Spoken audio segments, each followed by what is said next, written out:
radiologue au cabinet de Poissy, Poissy-Ville Clinique. Je fais partie du groupe France Imagerie Territoire. On a un mammographe tomosynthèse qui tourne donc toute la journée. On travaille avec Incepto donc depuis une petite année. C'est un outil vraiment très très utile dans notre quotidien.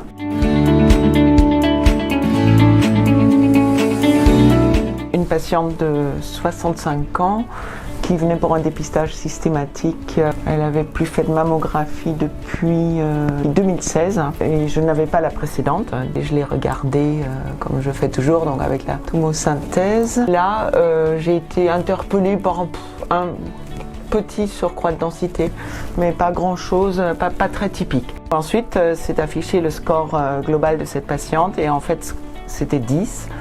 Du coup, comme d'habitude, de toute façon, je serais allée voir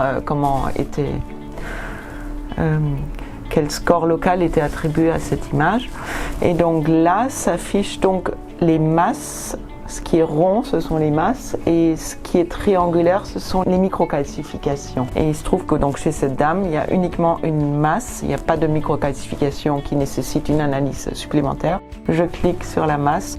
Et voilà, donc la masse s'affiche exactement à cet endroit-là. Incepto me montre que les contours sont légèrement irréguliers. Ils mettent en score local 73, l'équivalent d'un ACR4.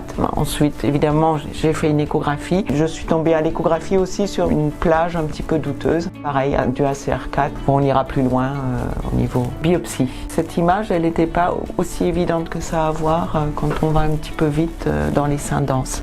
Ensuite, je me suis quand même posé la question de cette zone-là. Je clique dessus, 28. J'affine toujours avec la tomosynthèse en faisant glisser. Et la tomosynthèse, elle est négative également. Donc cette zone-là nécessite une exploration.